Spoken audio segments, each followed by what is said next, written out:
Well, welcome back, everybody. Hey, it's another Victory Monday. Got Bill Belichick and the New England Patriots down in Foxborough in a 33-6 victory. Hey, how's it feel, Jason? Victory Monday once again. Feels great, baby. Feels great. So we're here with Jason Aponte once again, as well as unfiltered, no collar T-shirt, no SI background. Jose Sanchez, what's up, man? You one of us right now. How's it feel? I know. I just got fired. No, just Oh shit! Shoot! My bad. Shoot. God. Talking about you being unfiltered, and now look at me. I know. I got you. I bring the worst out of people. So let's go ahead and talk about it. Player of the game. Who you got, Jason? Player of the game, man. Fred Warner again, man. I keep saying it, and I, it's such an easy answer, but it's right there. Cop out. It is. It's definitely a cop out. I mean, honestly, man. Someone had to say it. It's just like dude, covering Edelman, covering Jacoby Myers or under the middle, underneath and everything as well, too, man. Like, we understood that this team didn't have anybody that could threaten deep, but the flexibility that he gives the play calls because he can cover guys underneath, that shouldn't be understated, man. And I hate to keep saying him, but like I watch him play, man, and he's such a difference maker. I mean, he's right there in that discussion as best in the game right now, man. And it's hard to it's in a season where we've lost so much on this defensive end. Fred Warner continues to lift his game and lift his teammates up and do things that, like that stuff doesn't sound sexy, right? Covering Julian Edelman in the middle of the field, making that interception on Myers is the splash play. But on the back end, it's so crazy that you now have somebody in the middle of the field who doesn't have to be exactly a cornerback or somebody from the secondary who can cover guys. And it's just a flexibility and a luxury that a lot of teams don't have right now. So for sure, it's a cop out, but I don't care, man. I every week I get excited to watch Fred Warner play, man. And this week was no different. Here you go, Jose. All right, I'm not trying to do the cop out one either and go with Jeff Wilson. I'm gonna leave that for Leo, and I'm gonna say Kyle Juszczyk. Because how many times was he getting, even the ones he didn't get highlighted by Tony Romo? And this is why I love Tony Romo. He acknowledges like the scrappy players. Like, get me on his broadcast every time, because then he'll point out everyone, all like the hater Niner fans who will just say something that's just stupid that makes no sense. I mean, sometimes it's warranted, but other times it's not. But that's why I just love it, because he's just pointing out Kyle Juszczyk just straight pancaking the soul out of opposing players' lives, how he operates in the passing game, hands off, and finally, Kyle Shanahan remembered, hey, this guy can play in the slot. So, I mean, yes, get him there in the slot more. Why wasn't he in the slot? This guy was like, when he's targeted, I think there's a passer rating of like over 90 if he's targeted in the slot. So he's like pretty much like a layup at that point. So to me, he was just helping open the lanes, creating distractions with his motion. And the guy's just a smart player. I hope he finally gets more usage. And I think someone, I forgot who, said, I think maybe in either the presser or the radio, someone, I've heard it multiple times, if he gets at least 5 touches, the 49ers win like 4 or 5 games out of like the 7 they played. So just get him more involved. And the guy is just scrappy. He's just scrappy and so intelligent. I like it. Okay, so we got Juszczyk and we got Fred Warner, and apparently Jose has assigned me as a cop-out to say Jeff Wilson Jr. Well, I'm going to do it then. Jeff Wilson played like a senior, all right? Dude ran for over 100 yards. What I noticed about Jeff Wilson Jr. is that the more carries he gets, then he just starts to ball out. If you looked at his yards per carry coming into this game, it wasn't pretty. I don't even think it was 2 yards, honestly. And it wasn't at first in this game early on either. But once he got to that 6th carry, 7th carry, 8th, that confidence just went through the roof, and he was just balling, running over guys. He ran over Stephon Gilmore, just made him look like a little kid. That's last year's defensive player of the year. He's not just anyone that you could just run over. He was known for his tackling as well, getting that DPOY last year. So it's got to be Jeff Wilson Jr. because that's what opened it up for Garoppolo, able to take a little bit of play action shots. People say, oh, maybe he kept things short. Yeah, he did. We'll get into that a little later, but it's Jeff Wilson Jr. He just, the way he ran, opened up this offense, and what he reminded me of a little bit, is a guy I like seeing back in the day. It was Eddie George. Just a little taller running back, has some power, has some speed. And Wilson, I know his 40's not all there, but he looked a little quicker than JaMycal Hasty. I mean, he had some burst. I loved what Kittle said, after the game when they asked him about going into a dark place. And he said that Jeff Wilson is one of those guys that before the game, he invites the contact. Grasso too. The line deserves a lot of credit here too. Laken Tomlinson, man, for sure deserves a lot of credit. I thought he played a great game as well. But I mean, I thought it was really interesting when he brought up about how Wilson takes himself into this dark place where he just runs so violently and angry, man. And then Kittle sums it up and says it's nice to be in a room full of psychopaths. And I mean, I think you saw it on the field, with that as well too. So I mean, it just sucks that the negative is that he winds up getting injured in this game. But man, I think that was the sign of a guy who realized that he had an opportunity in front of him and was going to do anything he could to seize it. And that was the way that he played yesterday. He played like a maniac, man. Yeah, he did. He has no care, and he just runs it like it's literally his last play. Right. Literally. And with this medical staff, could be. So, not to be that guy, but we'll go ahead and move forward. So, what makes this defense special? What individual makes this defense special? Because, look, they may not be playing against the Mahomes, the Bradys, the Brees, or because the Saints could put up points as well, but they're still playing against NFL teams and pretty good ones.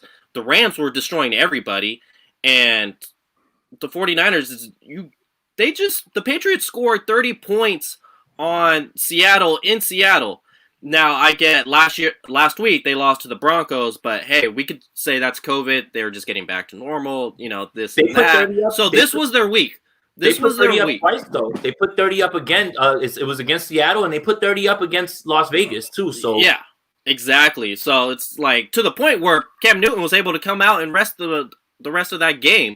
So this offense was able to put up points for the Patriots, but they just made them look non-existent at all. And what do you got to contribute to that, Jose? What makes them special? Because this is a special group. Well, you already said it in a little 5-minute pre-talk, right? I mean, let's see now. They're without Nick Bosa. I'm only going to mention Solomon Thomas. I don't like when people mention, they're out Solomon Thomas. He was always a non-factor. But yeah, they're without Nick Bosa.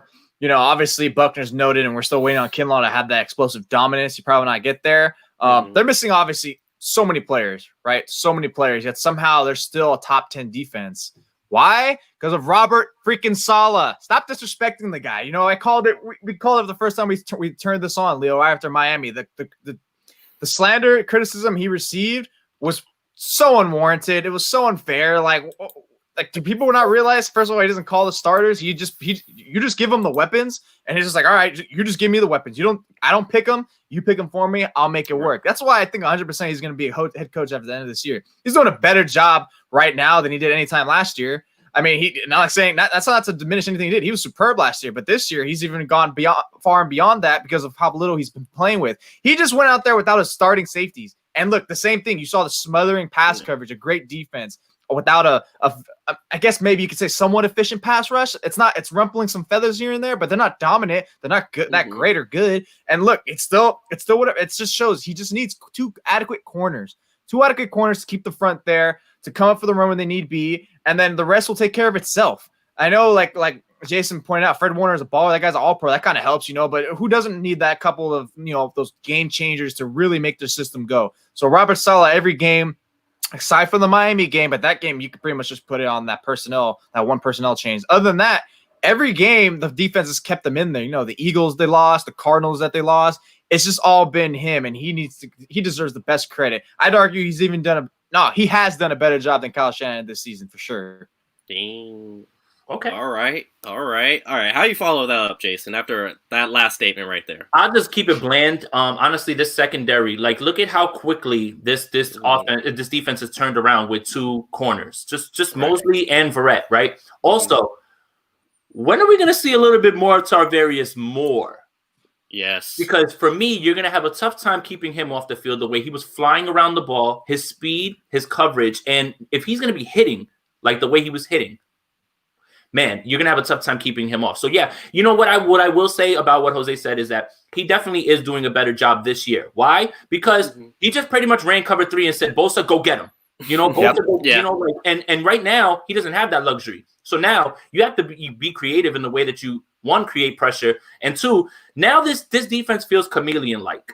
right? And this is the sign. This is what Bill Belichick has done his entire career.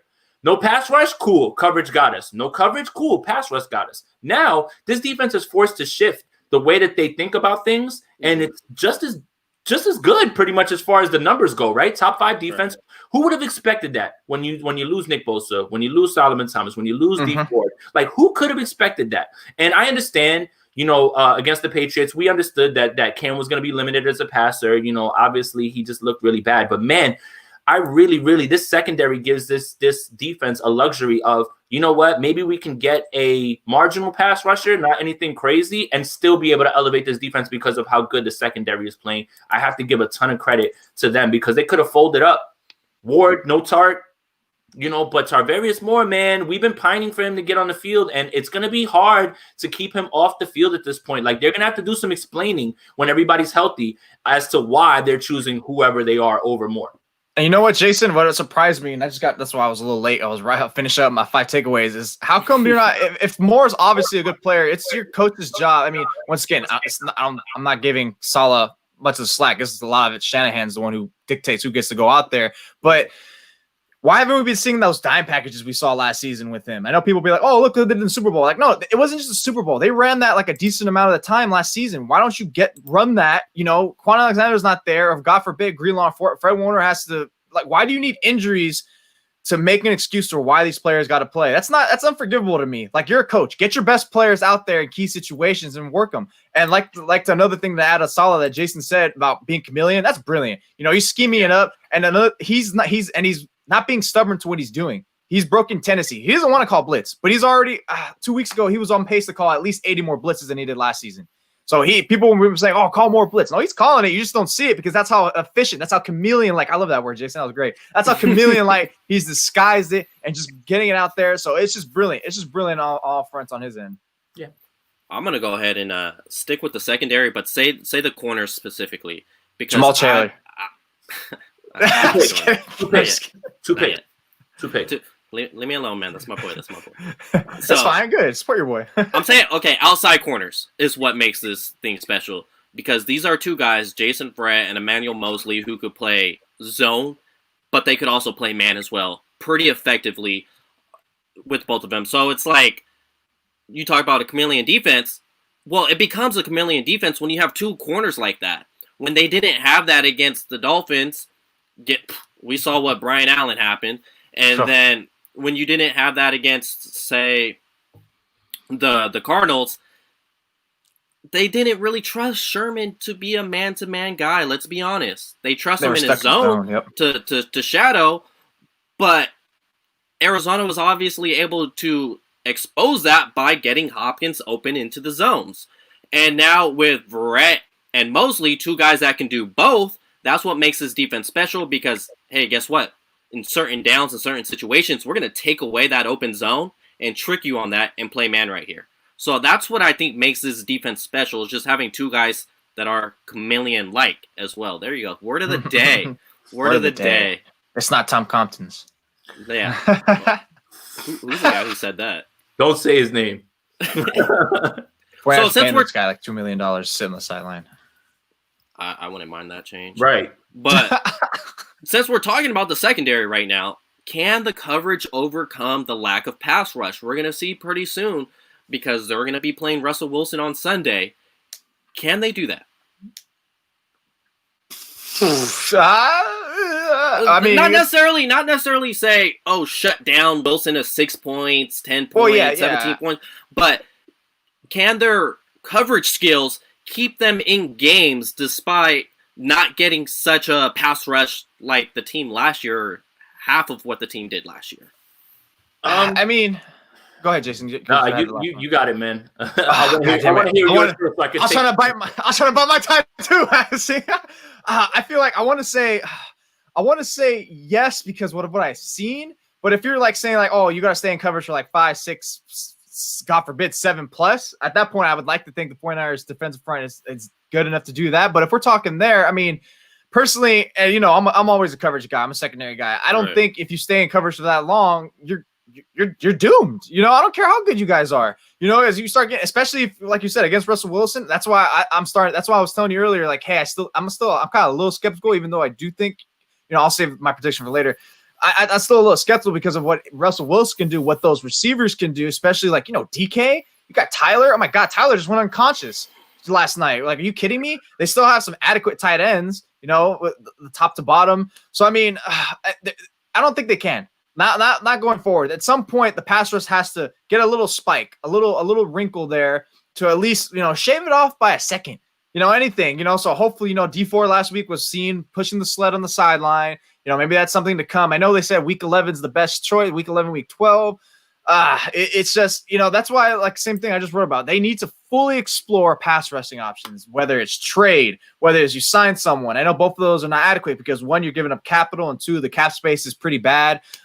Poach someone off a practice squad that you think has hope they can develop within 2-3 weeks. They're in a bad spot right now because even though as much as I love Emmanuel Moses, as much as I love Jason Verrett, the safeties, no matter who's back there, the coverage, it's one of the top 3 coverage secondaries in my opinion. Coverage defenses, because you also got it's the back 7. Yeah. It's just I don't think so because eventually over time, maybe initially now we're gonna probably see it still work, but I think over time that's when it's really gonna start. It's really gonna start maybe leaking, and that's something you would hope the pass rush would be that safety nets to catch them. So I watched this morning back the game, right? Because I kind of fell asleep towards the end. These East Coast games are killing me, especially. And then it's just like when it goes into overtime, it's like I don't even care. My daughter was great. But like for you guys, it's cool. But I'm like, my daughter's gonna be up in a few hours. I gotta get some shut eye. West Coast.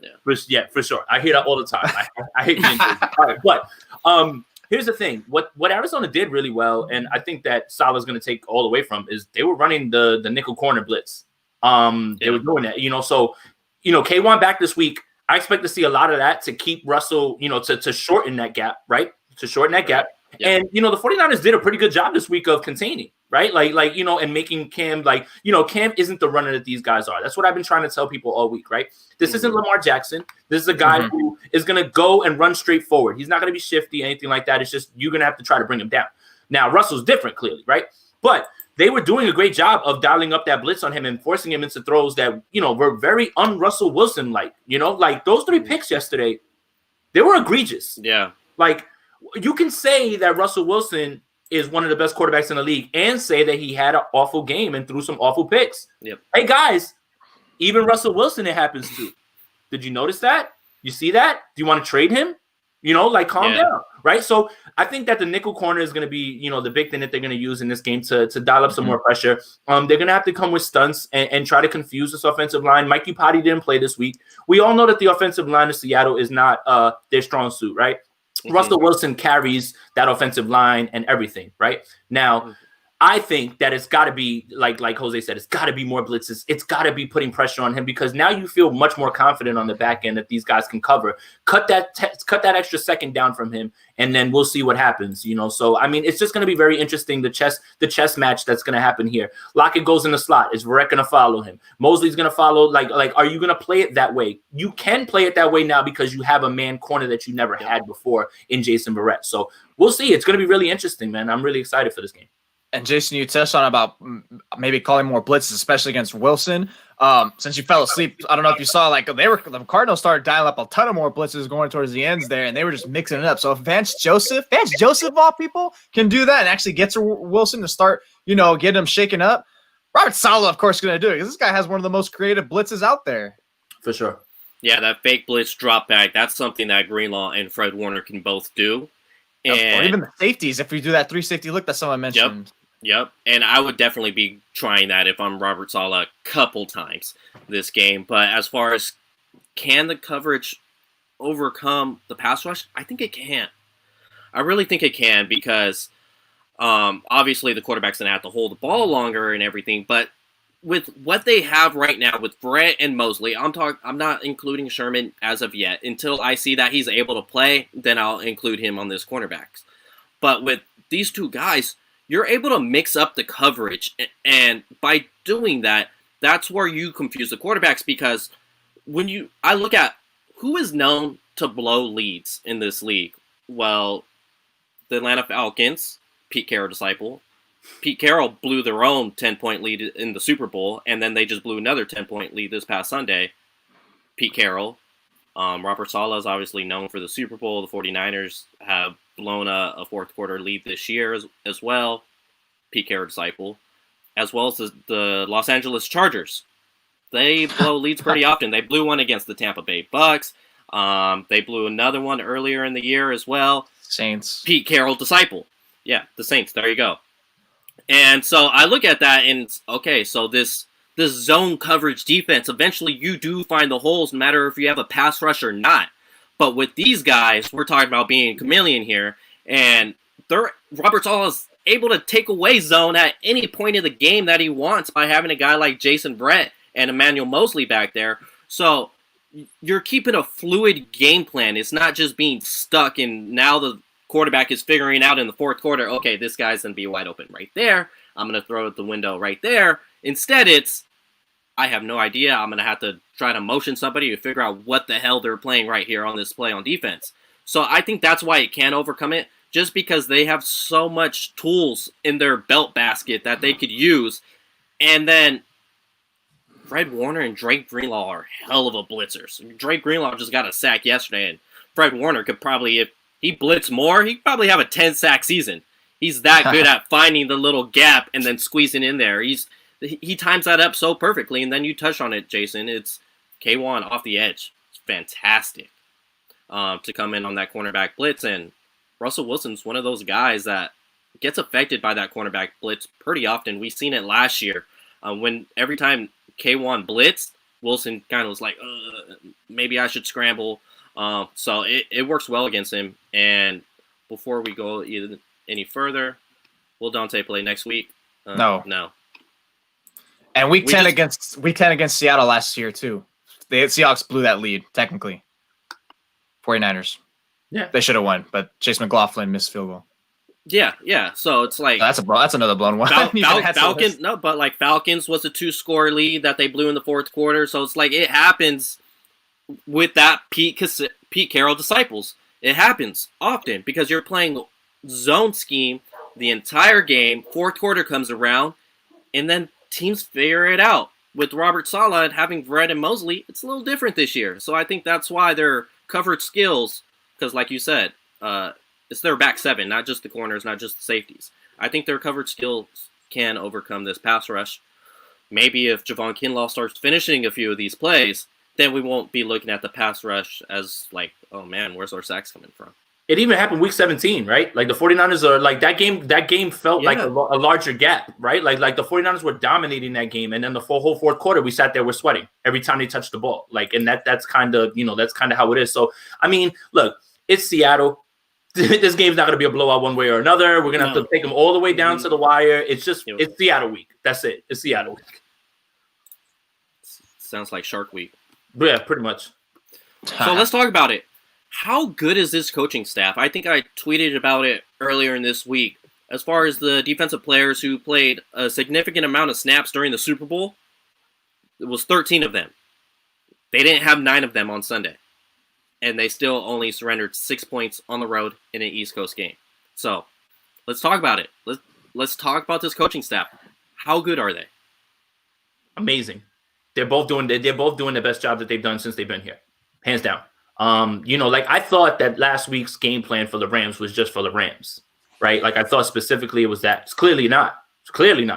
Like this is him just whatever. Look, I don't care how we get it done. Can we say this like right in the camera? I don't care how we get it done. I don't care if we throw 12 bombs for 400 yards. I don't care how we get it done. Yeah. I tweeted something similar before the Super Bowl. If Jimmy G went 0 for 0 with 0 yards and the 49ers win a Super Bowl, don't care. Why do you care? Why does anybody care? So, look, I think that they're both doing a great job right now dealing with what it is that they're dealing with, whatever it is, however Kyle feels about Jimmy, whatever. I don't talk about that. But it's clear that right now, these 2 weeks, the offense looks like they're humming again, right? Like this looks like the offense, like everything's extensions of the run. Everything is easy throws, but it's getting the ball in your playmakers' hands. And what's so bad about that? I really don't understand. I understand everybody's going to be like, oh, they're going to force him to throw.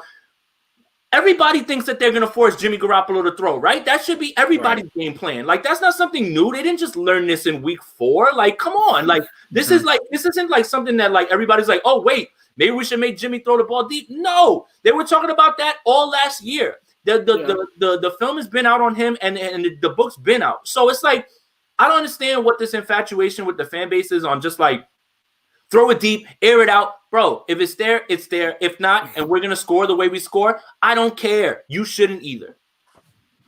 But this coaching staff's doing an amazing job on both sides. Sorry. Yeah, but that's really what I should have been saying the entire time. They've been killing it. Oh God, I'm always gonna. Every time there's a Jimmy argument, I can't ever not think about that Goodfellas part when he's in the bathroom. Jimmy, you son of a. That's how I feel like everyone's gonna say either crying about him, a complaint, or like they're just popping off because it is something good. But anyways, this coaching staff is obviously one of the best in the league, top 3 off top. I mean, me personally, I was paying attention to what Bill Belichick said about this coaching staff even before and after. And Tim Kawakami kind of affirmed it for me when he wrote about it that, hey, he kind of sees Kyle Shanahan as his peer. And this guy held the hoodie. He doesn't view like 9 out of 10 coaches of his peer, but Shanahan, he does. That says a lot. I mean, the fact that, hey, look, that's at least in my head, I think that's the second time Kyle Shanahan has faced Bill Belichick's defense as an offensive play caller / coach. And look, he's put up points again 2 in a row. So the Super Bowl, I mean, I don't know about Cleveland, but I mean, that's Cleveland. Come on, everyone does whatever. But you look at the Super Bowl with the Falcons and you look at yesterday, he just knows how to dismantle a Belichick defense. And so, I mean, it's just him about his play calling. And then Robert Saleh, I've already noted what he's done a tremendous job adapting on the fly. The only thing about Kyle is what I hate about him is that he's the reason why more times than not, and I know Jimmy gets the slack, he's the reason why I think more times than not that the 49ers offense is not good. Because he doesn't like once again, like Leo against the Dolphins, where was those horizontal plays? Where's the commitment to the run? I mean, where was all this stuff? You're the one that's putting your offense in the hole by calling pass, and then just straightforward plays. Is that the stale offense that Jason's referring to about how 49er fans want Jimmy to throw deep? Like deep bombs don't happen often. All right, this is not. I mean, like same thing with like I said yesterday, when Jimmy threw that bomb to Ayuk, sure he probably could have led him better. Maybe it'll been a touchdown. But point is, he can throw it. It's not a strong suit. He can throw it. All right. I mean, and then people just say, "Oh, he schemed him up." I mean, good job, Kyle. So we're not supposed to. So Kyle's not supposed to scheme him up then. So it's just like, hey, just run a streak and throw it. Hey, let's just throw it. Then at that point, I would blame the coach for not setting him up. The same reason why he wasn't setting up his offense in the first 5 weeks of the season. Where were those play calls, Kyle? It's like Kyle had a 2020 playbook, and then after week 5, he scrapped it and grabbed 2019 again and started saying, you know what, we got to do this one. Yes, you have to do this one, and then just adjust on the fly. Stop trying to be all changing. Like, he did all this talk and chesty about how, hey, we're retaining most of the core because we were damn good, and we're going to be damn good this year. But you're over here changing your play call structure to what your team isn't. So, I mean, that's why that's the one thing. That's the one shtick I have against him is that he gets stubborn-headed sometimes as much as he can adapt and do so. And, of course, like there is some quarterback play that does limit him, and when the offensive line wasn't playing as great, but still it's – you're the one that gets paid the $1 million to figure it out, man, not just to keep bashing your head through the wall and hoping at some point it's going to crack. Kyle was pretty pissed with him after that interception as well, too. I don't know if you guys got I saw that one. I was like, oop. Those are the things I look at, right? So that was a terrible throw. Yeah, it was. Look, Russell Wilson threw a pass at the goal line. That was horrendous. That one that Buda Baker should have housed. But, DK Metcalf is a freak, right? Like, that's a terrible throw. It happens, right? Yeah. And I think I'm sick of everybody with the good Jimmy badge. It's who he is. One game, one throw, 2 throws, you're going to be like, what in God's name was that? And then other throws, they're going to look good. It's weird. We have all this sample size of Jimmy being like this, and it's like, why are you guys so surprised sometimes? Yeah. So we could all talk about Kyle Shanahan and the job Robert Saleh has done, but I'm going to go ahead and say Mike McDaniel, the run game coordinator on this team, because you give him any running back there, and he's going to put up 100 yards. The way to scheme it as well, it's just so fantastic. Especially if they're undrafted. Yeah, especially if they're undrafted. That's gold. That's gold. You got the touchdown to Juszczyk. That was brilliant. And then you have the other one that he picked up like 9 yards for on a first down. So he's doing it with – he's not just a run game coordinator that's doing it with the running backs. He's having success with the wide receivers. He's having success with Juszczyk. He's having success with Kittle. Sometimes Kittle gets an end around too. So I'm saying it's Mike McDaniel's doing a fantastic job scheming up this run game, how to dial up the play exactly, which guard, which center, which tackle is pulling on this play. And then I'm going to say Tony Oden on the defensive side. Other than Brian Allen, these corners and these safeties have been pretty good, although Jimmy Ward's having a kind of a down year. But he's got them prepared to play outside of Brian Allen. He's got them prepared to play. Dante Johnson, we all laughed about it and everything, but he's actually played pretty well when he was on the field. That was the touchdown he gave up was an absolute dime by Wentz. Sometimes the pass is better than the coverage, and that's what it was. It was a perfect pass. So whoever they've thrown out there in that secondary, Tony Oden has had them ready to play. And so I want to say those two guys is what makes this coaching staff special, because Robert Saleh can go ahead and do it. Kyle Shanahan could go ahead and do it, but you need those guys around you to make a thing special. Like, I wouldn't be able to have this show by myself right now if it wasn't for you two. See, it's the guys around you that makes things special.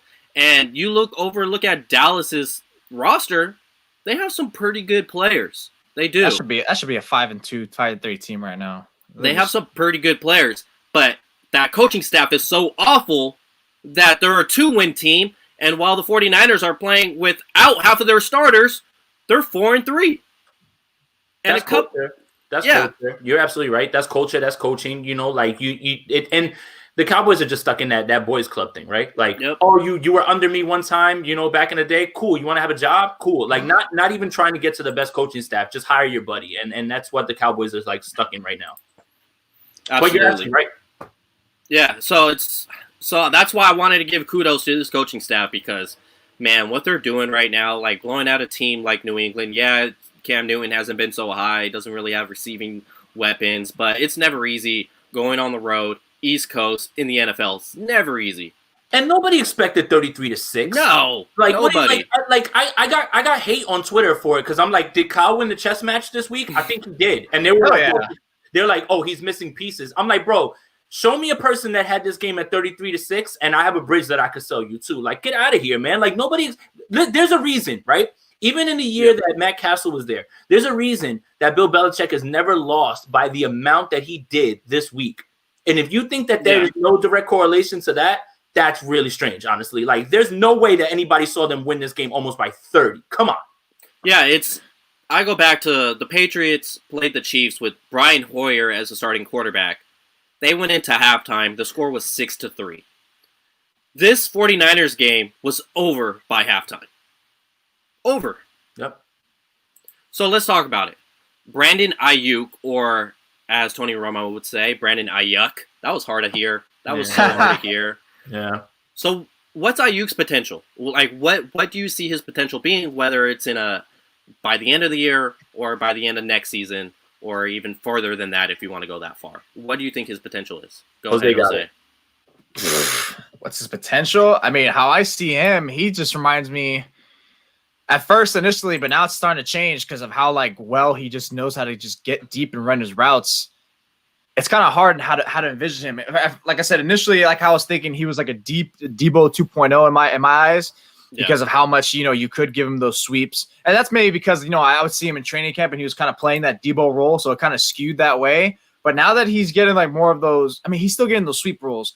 This guy is just he kind of reminds me of just a slower Tyreek Hill now because of how much you can put him inside, outside. You can give him those gadget plays. I mean, just last week against the Rams, I saw there's a seam play that Jimmy missed. And he was just wide open. He just did a plant, just found the crevice in between the middle of the safeties, and he was open. Same thing yesterday against the Patriots when Jimmy actually hits him, fading out to the sideline or posting to the sideline.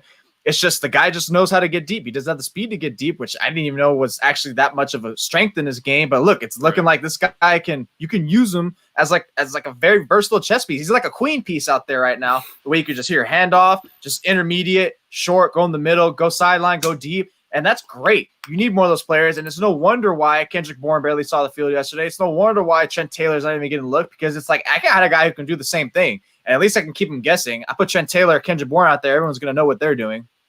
Yeah. I mean, the popular player comp when he came out, right, was Odell Beckham, right? Didn't see it in the beginning. When I watched this film, right, the guy plays much faster than his 40 speed. Remember, when he was at the combine, he had that core injury, right? Like I believe so that kind of hampered his 40. So he plays much faster. He's the only 49ers wide receiver that threatens anybody over the top. And you're right, he can do it all. The first throw I think that Jimmy completed was a throw to him, like where he ran a route into the middle of the field and like. He can do it all, man. Like I understand exactly what Kyle saw in him, man. Like he's just that good, honestly. And it's like, yeah, you know what? I'm one of the people. You know what? Old takes exposed. Go ahead. I was pissed. I wanted Lamb, right? I wanted Jerry Jeudy, right? And I thought we were gonna be able to get that. But you know what?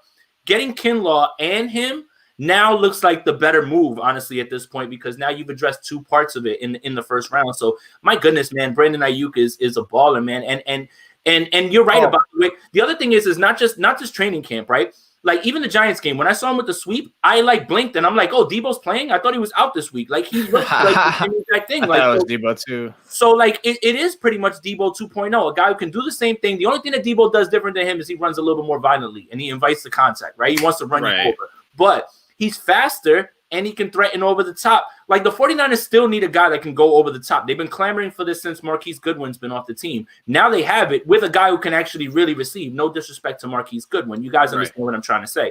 But yeah, man, Brandon Ayuk looks every bit the part of a first round pick that Kyle Shanahan went and got. And I couldn't be more happy with him, man.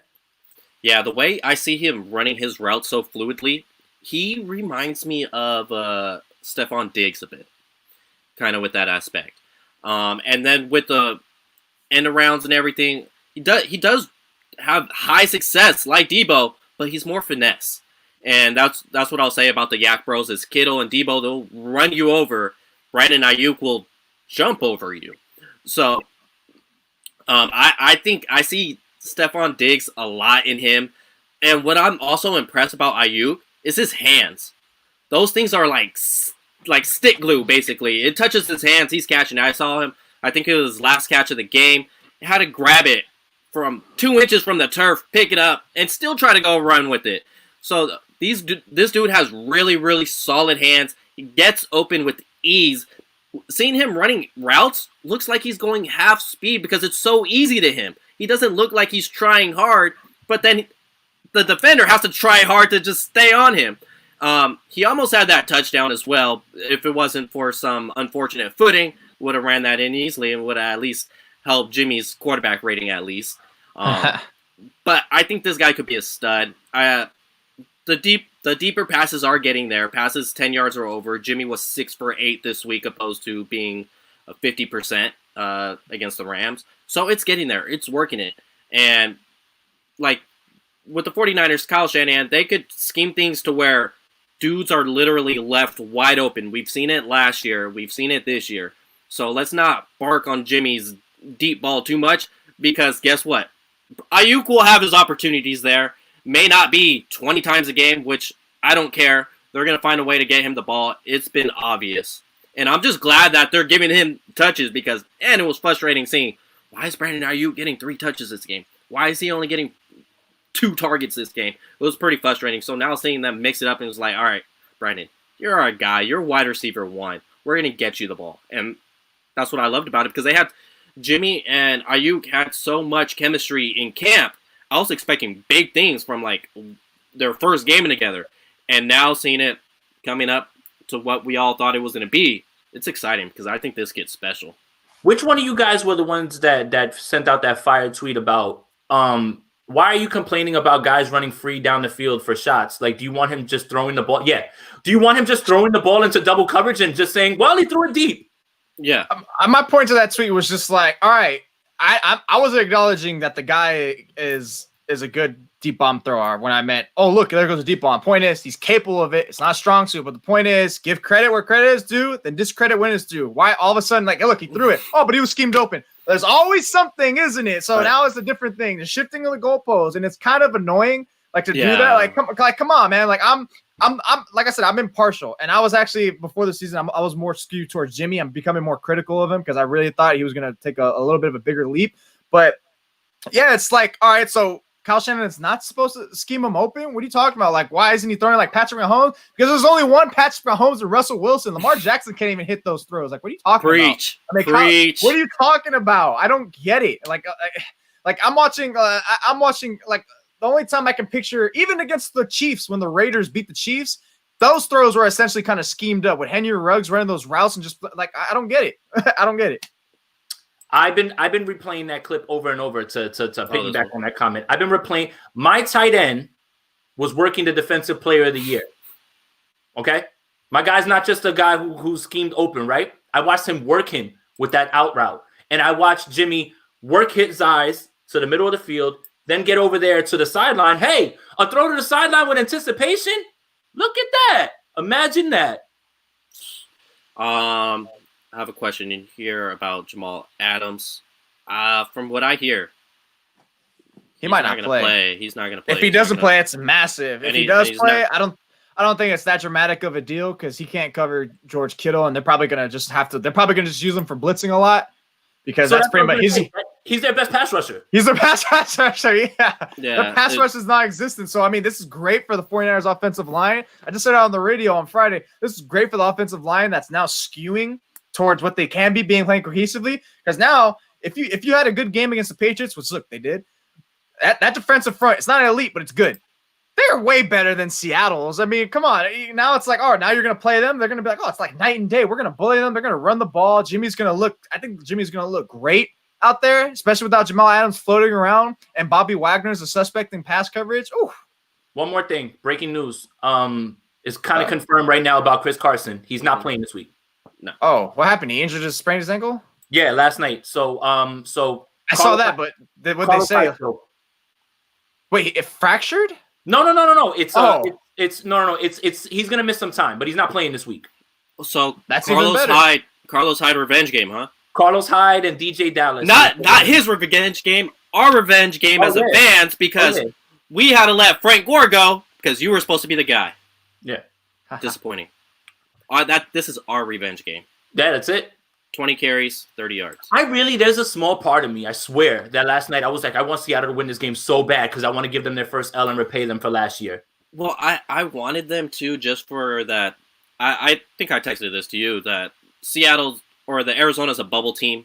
No reason to have a bubble team get an extra win and go 5-2. I'd rather have that bubble wild card playoff team go down to 4-3, and now the 49ers are even with them. So I was kind of hoping for that, but then once I started seeing Arizona get back into the game, I was like, yeah, screw Seattle. I like it. So as far as we've been talking about it a little bit throughout this show, is this offensive play style sustainable? I'll say I think it is. If you just did that to Bill Belichick, a guy that can just knock you right off, then yeah, it's obviously sustainable. When Jimmy's throwing 6 of 8 for 124 yards on targets 10 yards or more, yeah, it's sustainable. So I think so. I think it's everyone's just moving the goalpost on that. Like you said, Jason, the book's been out on Jimmy since last season. If it wasn't sustainable, then the 49ers would be getting whooped every game, but that's not the case. It is sustainable, and it's timely throws. Basically, same thing. I'm going to put it to basketball's perspective. Timely shots. If you're knocking down a 3 at the perfect time, then there it is. That's how it is with this game. If Jimmy Garoppolo could hit 3rd and 12 when he needs to, perfect. If he's got 2nd and 5, yeah, let's do a little pitch pass. Let's get these guys. They're the Yak Bros. So why would we not want the Yak Boys to do what they do best? Why would we want them to take out their best ability just to please people because they see Mahomes putting up crazy throws, doing things like that? It does not matter. If you win, you win. Who cares? Damn, I just realized we answered half this question already. Cool. I don't have really much more to add to it other than another underrated thing, like what you just said, Leo, about 2nd and 5, let's just pitch it. It's not just another reason why they're not going to always take shots, aside from, yes, Jimmy kind of caps them, I guess, in a way, and also because that's not the forte. But the reason why it's not the forte, they want to control the clock. All right, they want to control the clock, protect the defense, not protect the defense, excuse me.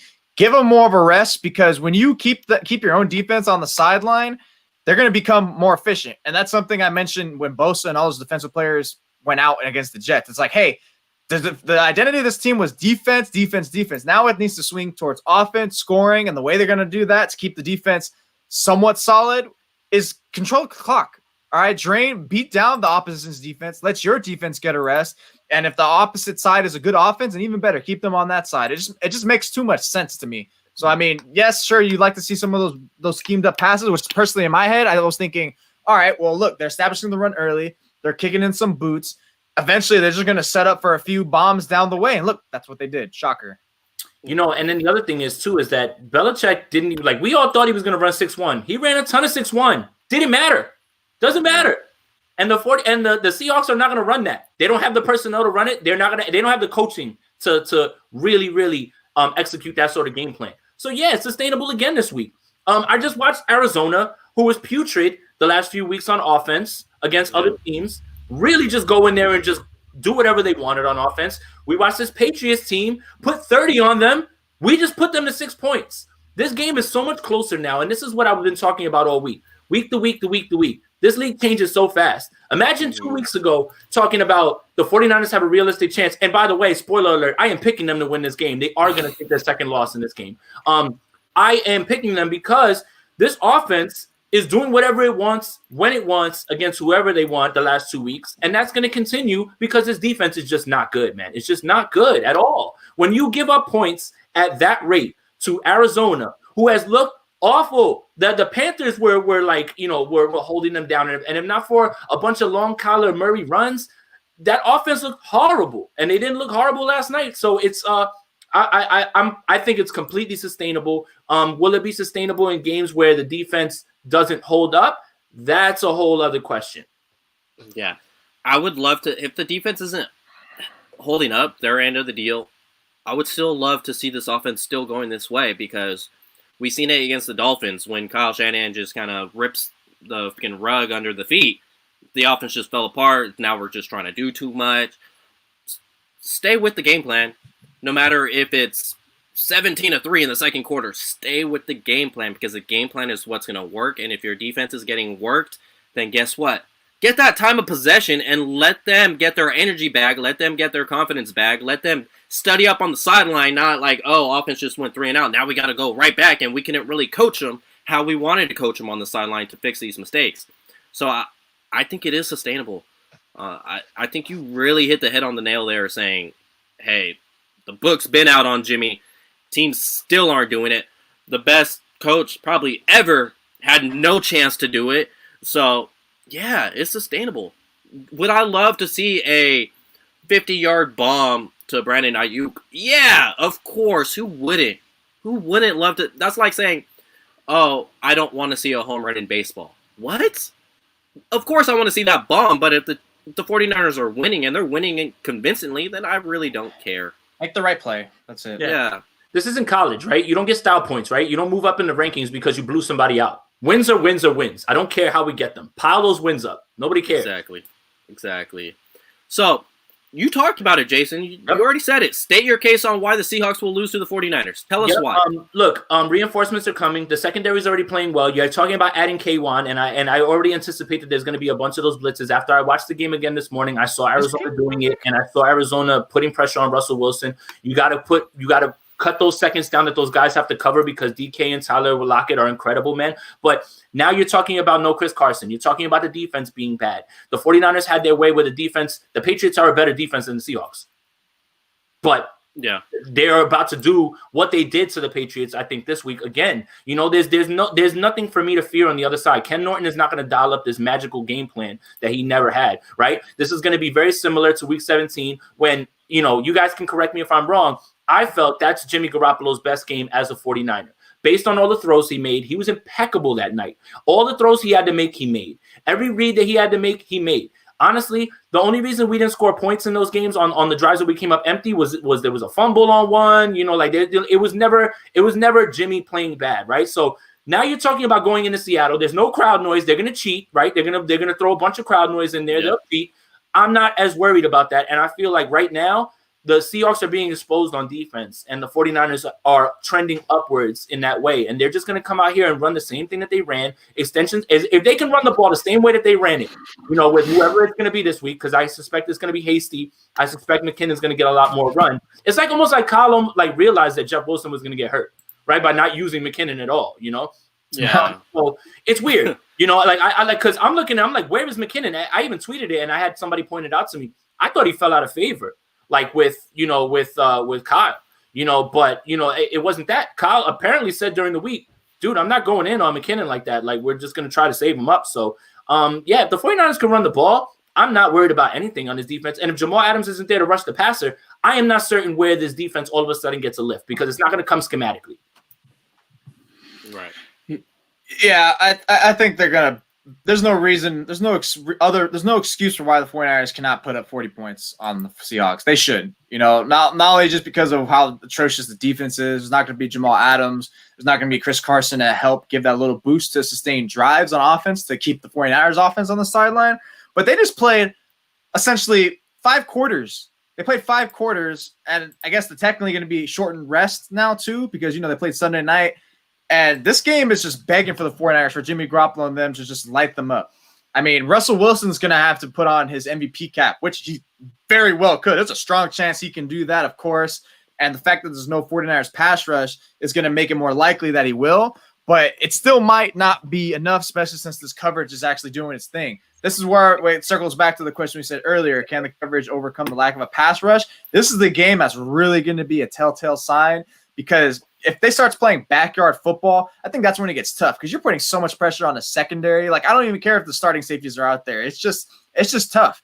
I think they can hold up well against DK and Tyler, which personally, I think I saw someone say, who do you think can match up on who? Well, they're not going to match up too much per se on anyone. But if you're looking for the ideal one, it should be Emmanuel Mosley on DK and Jason Verrett on Tyler Lockett, just because of, they just match up better that way.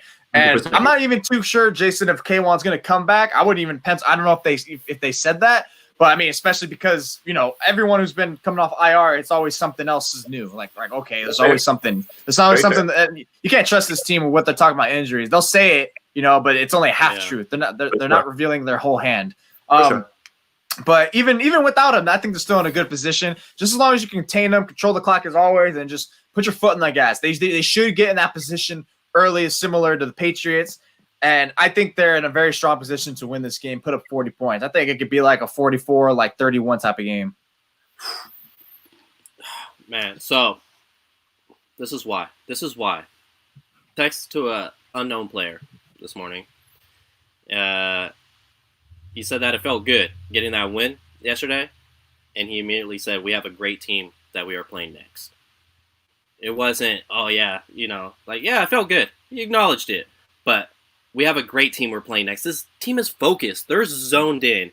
And why I believe they will hand the Seahawks their back-to-back losses, because these corners, I said it, they could change up their coverage. They could do whatever they want with these 2 corners. So, oh, man, you got me out. You called me out, huh? Yeah. Yes, it was Jamar Taylor, the unnamed player. It's fine. 2. Yeah. So, these guys could do whatever they want as far as coverage. And with that being said, Seattle's O-line sucks. So now you got some really good cover corners on the outside. Tarvarius Moore is a stud. He could cover some ground. He's a baller. They took him in the 3rd round for a reason, and it's showing. And so with their crappy O-line, and then with I expect a big game from Armstead. I really do. This is it. Because I've seen it in the comments. Everybody's asking about him, man. He's such a point of topic right now, man. Yeah, I really he's going to have a big game. Then he's going to tweet something at Grant. It's going to happen. It's going to happen. So, or Grant's going to tweet something at him is why he doesn't hold his rushing lanes, and Russell Wilson just breaks off for 20 yards. No, you're right. Grant's going to tweet at him saying, you're welcome, because if it wasn't for my coaching and telling you what to do, you wouldn't have made those adjustments. Now you had you're welcome. That's what he's probably going to end up saying. That's so funny. But I really like their O-line is not good, and now it's like, what rushing game are you going to have with Carlos Hyde? Yeah, take those 3.5 yards per carry all game long. That's not efficient offense, and their defense is kind of the elephant in the room. It stinks. They're not good on defense. No. It is terrible. People want to talk about Jimmy. Well, Jimmy's probably going to get off this game. It really is. Who's in a really cover Kittle, lock him up? Who's in a lock? Who? It's just not happening. Like, I'm stuttering saying this because I can't figure out an answer for that defense on how they could stop this offense. Well, it is a division game, so it's probably going to end up being something like 27-24, like it always is. But this 49ers team, I think they should be able to win this game convincingly, and I don't think Seattle is what they are when they face the better teams across the league. Like, they literally looked awful. Arizona tried to give Seattle every chance to win that game. Arizona was like, no, you guys are in first place. You're the undefeated team. Like, here, win this game. Here, it's yours. D-Hop is like, yeah, let me fumble this one. Pick it up. Kicker missed a field goal. For it. But they still couldn't get the job done. Even with Russell Wilson, who was obviously the lead-away MVP of this season. So, the 49ers should win this one. And no Mitch Trubisky. No. Who? Said Jimmy needs a pay cut. Mitch Trubisky. No. No. Oh, stop. Nick Mullins not there yet. So it's the 49ers are gonna. I believe they're gonna win. I'm gonna say it all week. I'm gonna call it out from today. It's Monday. These guys are focused. They're zoned in. They understand the task they have at hand against Seattle. They understand it, and Seattle's not that good. This is a huge chance for the 49ers to remind everybody why they shouldn't have counted them out in the beginning, right? Like, once they win this game, everybody's going to get back and be like, oh, look at them. Oh, look. And then the narrative changes from the 49ers are a team that nobody wants to play, especially if it becomes down the line where these reinforcements show up. That's what will happen. Like, and then they'll suddenly on top of NFC West. Well, not atop there, but they're only a half game back. So that's exactly what I mean. But then people start to believe that we're the best team in the West again, because if not for that first Arizona game, we haven't lost a game in this division. You know, like it's and that game was just a few plays away from happening, right? The other thing is the offensive line looks better because they've nitpicked and fixed the calls. Everybody's fine again. Look at how quickly things change when you get through, no preseason, you get through all those reps and you clean it up. Like, Lincoln Tomlinson had a baller-ass game. Grossu was great. Trent is Trent. And the only pressures that were given up, I believe, were McGlinchey and one other person. But realistically, they haven't been touching him because of the game plan and what they've been doing, and it's getting everybody built up for confidence. With no pass rush, this offensive line gets to look at this as another confidence boost moving forward, man. It's all lined up right here for the 49ers to go get this win. I'm going to do my best Jack Gratton Cohen impression and say I take responsibility for why the offensive line is doing good, for saying McGlinchey has been terrible and everyone else. Hey, you know what? That one's some credence, because he did admit he admitted 2 pressers. He did look at Twitter. So, although he did block air yesterday for a play. He blocked I know you guys saw it. Air. I know you guys saw it. No, I didn't see it. After a win like that, I just ignore the negatives. I'm just like, whatever. I don't even care. Like, I don't even talk about it, honestly. Yeah, we'll play with that on. All right, I'll give it to it later. Post it later, and I'll I won't post it. I won't post. Post it. I want to look at it. All right, I'll go look at it. I think it happened in the first quarter. It was the first act. The film's out. The film's out right now. So I was just looking at it real quick before I jumped on. I'm about to probably dive into it right after we get out of this. But yeah, you'll see it right away, Jose. I'm all right. Yeah, and so I said on the Niners Nation podcast last week, it's this 49ers team can still win the West. They really can. And it helps that Seattle just dropped a game, because 49ers control their own destiny. With only 3 losses, you control your own destiny still when you play Seattle twice, Rams one more time, and the Cardinals one more time. You control it. So you go out and win this game. Now you're only 1 game away from first place, and then everybody's obviously knows Seattle's not that good. You could take care of business against the Cardinals. You could take business against the Rams again. Like, looking at the schedule now, seeing gauntlet. Yeah, looking at it now, we're kind of just like, okay, yeah, they could go on a stretch and win these games. They're not as hard as we thought, especially with no fans. Like, that's a major help in Seattle, and that's going to be a major help in New Orleans, because I think they're probably only going to have like 3K or 5K, like very light. Mm-hmm. That's been my thing since all the injuries happened, right? It's like, why are you already predicting losses down the line when injuries happen, teams take turns for the worst, they get exposed? Like, week to week, this league changes. What does NFL stand for? Not for long. That's what we're talking about. This is why I kept preaching optimism. It's like, dude, just because Seattle is 4-0 right now doesn't mean that team that's 4-0 running on all cylinders is going to be the team that you meet in week 8. Like, it's not how this league is built, right? You have a few good games and then you come into a roadblock and then you have to adjust. So right now the book is out a little bit on Seattle, and we have the strengths and advantages that we can take. We can take this game to them and win this game, man. Like, this is why it was always silly to look so far down the schedule and say, okay, lost. Bro, even the Bills, right? Everybody's been yelling about the Bills, right? And they're scared of the Bills. Are you as afraid of the Bills right now as you were a few weeks ago? No. I'll tell you why. So Josh Allen has looked terrible on a Tuesday and on a Monday. The 49ers play the Bills on a Monday. Josh Allen's going to ball out probably every Sunday the rest of the year. But the 49ers play him on a Monday. He, for whatever reason, if it's a weekday, he's like, I'm out. This is your guys' work week. It's not mine. I work on Sundays. I'm out. I'll take it. So let's do it. Niners, come on. 13-3. I know Jose wants to cover deep into the playoffs. Hey, and let my man in at Levi's. Come on, Niners PR. Let him in. Right. All right, guys. Thank you for tuning in. Jason, Jose, appreciate you guys. Always, guys. Appreciate being here with you guys. Thank y'all for tuning in.